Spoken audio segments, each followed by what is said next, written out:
Hallelujah. हमारे प्रभु यीशु मसीह के मधुर नाम में आप सबको जय मसीह की। क्या मेरे हालेलुया को सुनकर आप डर गए?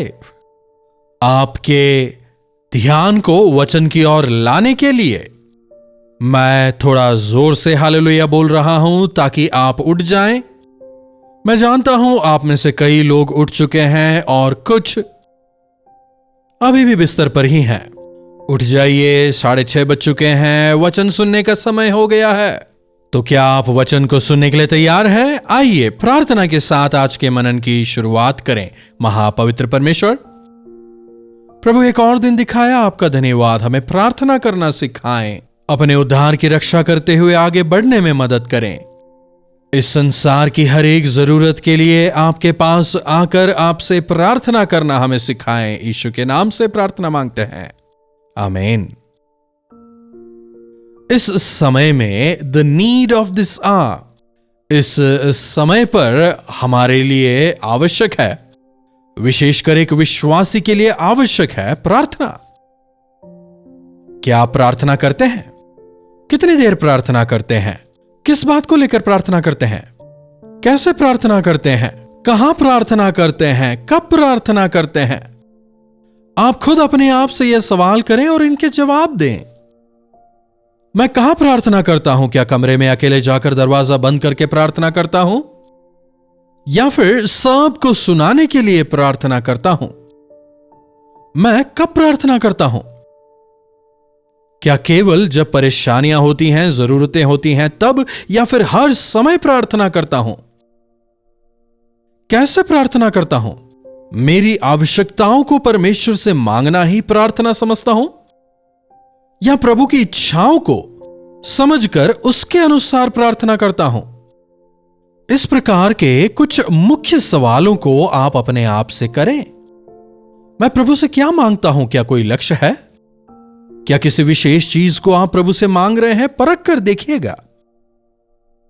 हम साल के अंत के करीब पहुंच रहे हैं। साल भर आपने बहुत प्रार्थनाएं की होंगी। साल भर में आपने व्यक्तिगत प्रार्थनाएं की होंगी, उपवास की प्रार्थनाएं की होंगी, चर्च के साथ मिलकर प्रार्थना की होगी, पति पत्नी के तौर पर एक होकर आपने प्रार्थना की होगी, फैमिली प्रेयर भी किए होंगे।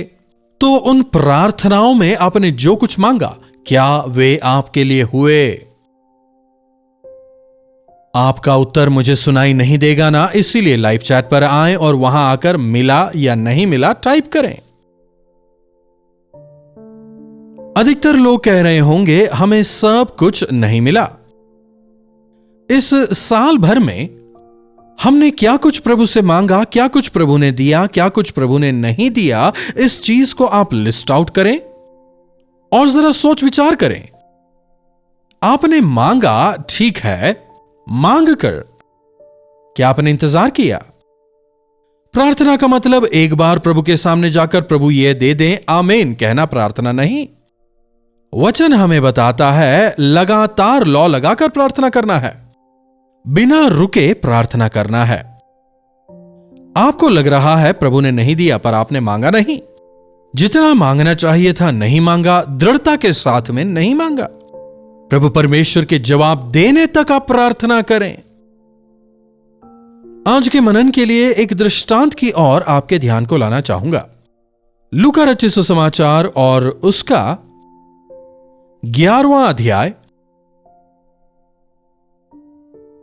लूका रचित सुसमाचार 11वां अध्याय उसकी 5वीं आयत से। और उन्होंने उनसे कहा, तुम में से कौन है कि उसका एक मित्र हो और वह आधी रात को उसके पास आकर उससे कहे कि हे मेरे मित्र, मुझे 3 रोटियां दे, क्योंकि मेरा एक यात्री मित्र मेरे पास आया है और उसके आगे रखने के लिए मेरे पास कुछ नहीं है।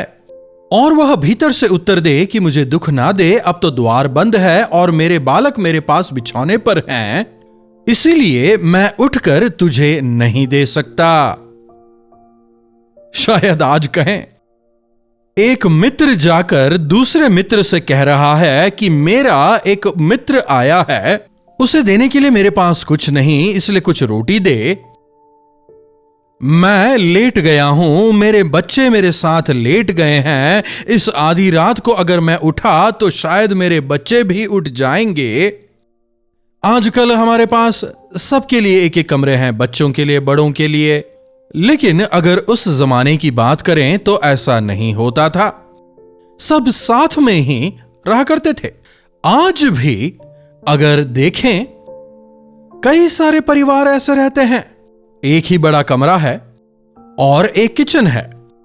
तो ये कह रहा है मेरे बच्चे मेरे साथ सोए हैं, अगर मैं उठूंगा तो शायद सब लोग उठ जाएंगे, मेरी वजह से सबकी नींद बर्बाद हो जाएगी, इसीलिए मैं तेरी मदद नहीं कर सकता। रोटी घर में है लेकिन रात के इस पहर मैं तेरी मदद नहीं करूंगा। क्या कोई ऐसा कहेगा? हो सकता है कि वो कह भी दे, लेकिन बाहर खड़ा मित्र अगर नाराज होकर चला जाए, शायद थोड़ी देर के बाद वो जो अंदर लेटा हुआ है उसे लगे कि बेचारा आया है, जरूरत में है, मुझे मदद करना चाहिए कहकर अगर वो बाहर जाए, तब तक वो चला गया, तो क्या उसे मदद मिल पाएगी? जी नहीं। तो उसे मांगते रहना चाहिए। एक और बात देखिएगा, मैं तुमसे कहता हूं यदि उसका मित्र होने पर भी उसे उठकर ना दे तो भी उसके लज्जा छोड़कर मांगने के कारण उसे जितनी आवश्यकता हो उतना उठाकर देगा। समझ रहे हैं? एक बार मांगा और नहीं मिला लेकिन शर्म छोड़कर। लेकिन हम में से कुछ परमेश्वर के सामने भी बड़कपन दिखाते हैं। हां ठीक है, आप मत दीजिए, मैं ही कुछ जुगाड़ कर लूंगा, अपने दोस्तों से मांग लूंगा या कोई और अरेंजमेंट कर लूंगा या फिर रिश्वत ले लूंगा। आज लोग प्रभु पर पूर्ण विश्वास नहीं रख रहे। अगर आप प्रार्थना के दौरान इस सोच के साथ में प्रार्थना कर रहे हैं कि मैं इसका कोई ना कोई ऑल्टरनेटिव निकाल लूंगा, तो सोच के देखिए उस प्रार्थना का जवाब कैसे मिलेगा। प्रभु कहते हैं बिना विश्वास के मांगने वाला अपेक्षा ना करे कि उसे कुछ मिलेगा। बाइबल बताता है कि बार बार मांगो। प्रार्थना का मतलब एक बार कहकर चुप हो जाना नहीं है। Keep on asking till you get the answer. बार बार बार बार रोज प्रभु से मांगे। मेरे जीवन में ऐसे कई अनुभव हैं जहां पर मैंने बरसों बरस प्रार्थना किया। हर दिन फैमिली प्रेयर में, प्रभु एक थोड़ा बड़ा घर दें। जब बच्चे छोटे से थे तब से लेकर अब बच्चे 5-6 फीट के हो गए हैं, अब भी हम इसी छोटे से घर में रह रहे हैं। प्रभु थोड़ा बड़ा घर, किराए का घर ही, किराए का घर भी चलेगा। रोज प्रार्थना करते थे और हमारे बच्चे बड़े हो गए। बढ़ते बढ़ते उनकी उम्र 29-30 की होने लगी थी। प्रभु बच्चों के विवाह के विषय में आप मदद करें, रास्ता खोलें। 2-3 साल तक हमने लगातार प्रार्थना की। रोज प्रार्थना करते थे, जवाब नहीं मिला। एक बार मुझे ही लगा रोज क्या प्रार्थना करना, घर के लिए, विवाह के लिए, घर के लिए, विवाह के लिए, घर के लिए, विवाह के लिए रोज प्रार्थना कर रहे हैं, कुछ तो हो नहीं रहा। सोचा जरूर था, लेकिन फिर भी जब मांगते रहे सही समय पर, परमेश्वर ने अद्भुत तौर पर तमाम विषयों में सोचने से भी बढ़कर परिस्थितियों को बदला। समय आया कि हमें वो घर खाली करना पड़ा। उसी समय एक अच्छा बड़ा घर किराए पर मिला। जब सब कुछ परमेश्वर की इच्छा के अनुसार सही हुआ, मैंने इससे यह सीखा, पाने तक मांगते रहें, शर्म छोड़कर मांगे। शर्म नहीं आती इतनी बार मांग रहे हो?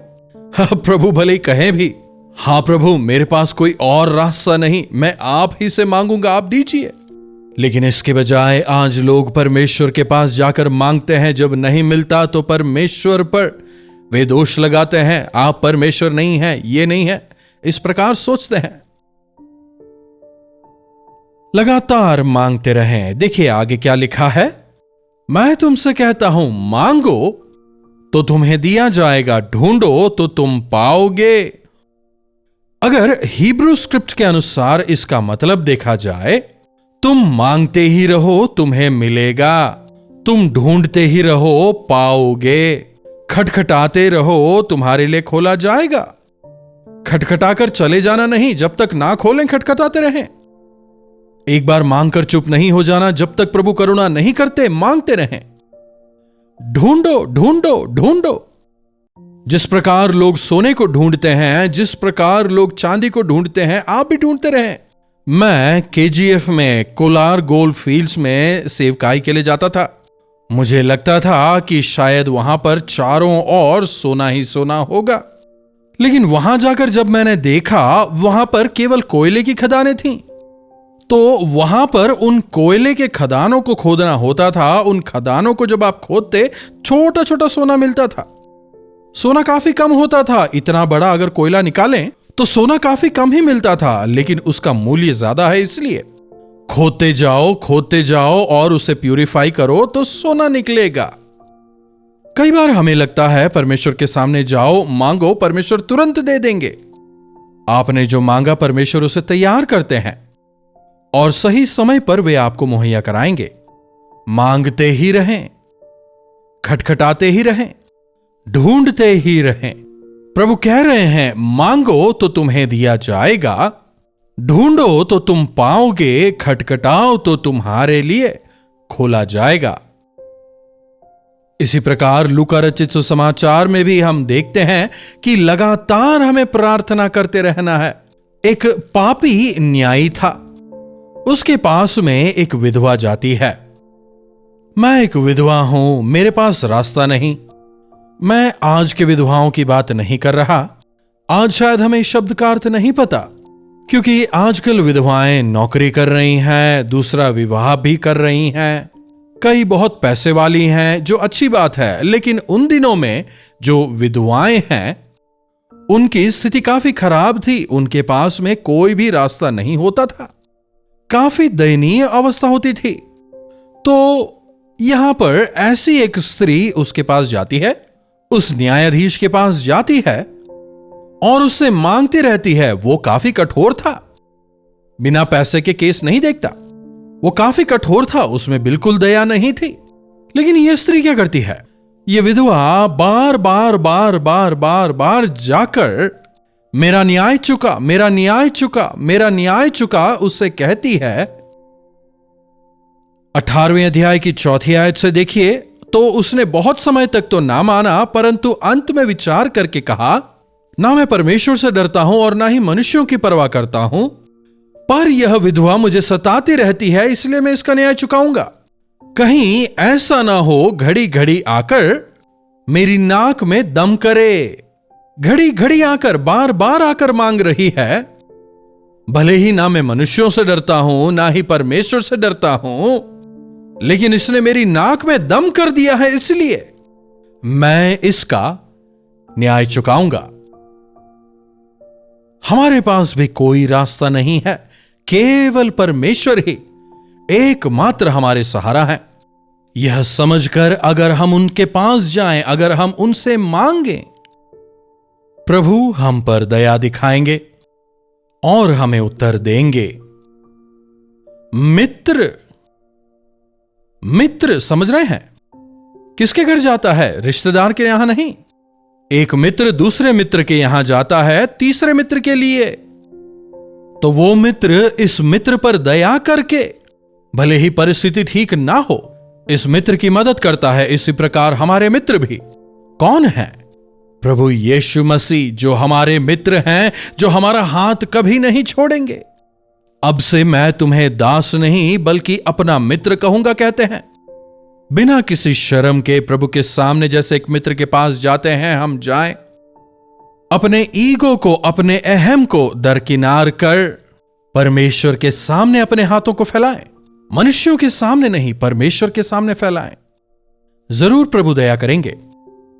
मैं एक बेसहारा हूं, मेरा आपके अलावा और कोई भी सहारा नहीं है, कहते हुए आप प्रभु के पास जाएं, प्रभु को पुकारें, वे अवश्य जवाब देंगे। अब तक आपको प्रार्थना का जवाब नहीं मिला, कह रहे हैं ना? साल के खत्म होने से पहले कुछ और दिन बाकी हैं, लगातार प्रार्थना करके देखिए। नए साल में प्रवेश करने से पहले आपकी हर एक प्रार्थना का उत्तर प्रभु देंगे। कुछ एक के लिए शायद वे नो कहें, लेकिन यकीनन वे आपको जवाब देंगे। परमेश्वर से लगातार आप मांगते रहें। उन्होंने नहीं दिया ऐसा सोचकर नहीं, लेकिन लगातार विश्वास करके मांगे। और अगर वे आपको नहीं दे रहे हैं तो क्यों नहीं दे रहे हैं वो भी आपको बताएंगे। तूने जो मांगा है वो काफी छोटा है, मैं बड़ी चीज को तुझे देना चाहता हूं, इसीलिए यह नहीं दिया। जी हां, प्रभु बताएंगे। हम अगर इतना सा मांगते हैं वे इतना देते हैं। वे मांगने से कहीं बढ़कर देने वाले परमेश्वर हैं।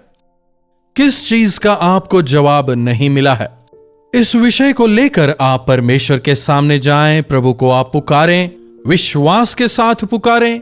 प्रभु आपको जरूर जवाब देंगे। चाहे वो विवाह की बात हो सकता है आर्थिक कमी घटी हो, या नौकरी की बात हो, या किसी पाप पर जय पाने की बात हो। आपके जीवन की कोई भी कमी घटी क्यों ना हो, आपको पूरी तरह छुटकारा देने प्रभु तैयार हैं। आज आप विश्वास के साथ में प्रभु से मांगे। जिस प्रकार याकूब ने मांगा था, आप भी मांगे, प्रभु अवश्य आपको जवाब देंगे। प्रार्थना। महापवित्र पिता परमेश्वर, प्रभु आपके वचनों के लिए एक बार फिर से आपका धन्यवाद। हमारी प्रार्थनाओं को सुनने वाले प्रभु आपका धन्यवाद। प्रभु आप हमारे सच्चे और विश्वसनीय मित्र हैं जो हमारा हाथ कभी नहीं छोड़ने वाले। आप हमारी प्रार्थनाओं की ओर कान लगाते हैं, आप हमें उत्तर देते हैं, इसके लिए आपका धन्यवाद। प्रभु शायद हो सकता है हमने कई बार प्रार्थना आपसे की हो, लेकिन किन्हीं कारणों से हमने प्रार्थना करना बीच में ही छोड़ दिया। लेकिन जिस प्रकार आज हमने वचन में सुना, शर्म छोड़कर बार बार लगातार आपसे मांगने में हमारी मदद करें। आप प्रार्थनाओं का जवाब देंगे, इस विश्वास के साथ प्रार्थना करने में मदद करें। अपने जीवन में आपसे चमत्कार पाकर आपको महिमित करने का अनुग्रह दें। यीशु के नाम से प्रार्थना मांगते हैं, आमीन।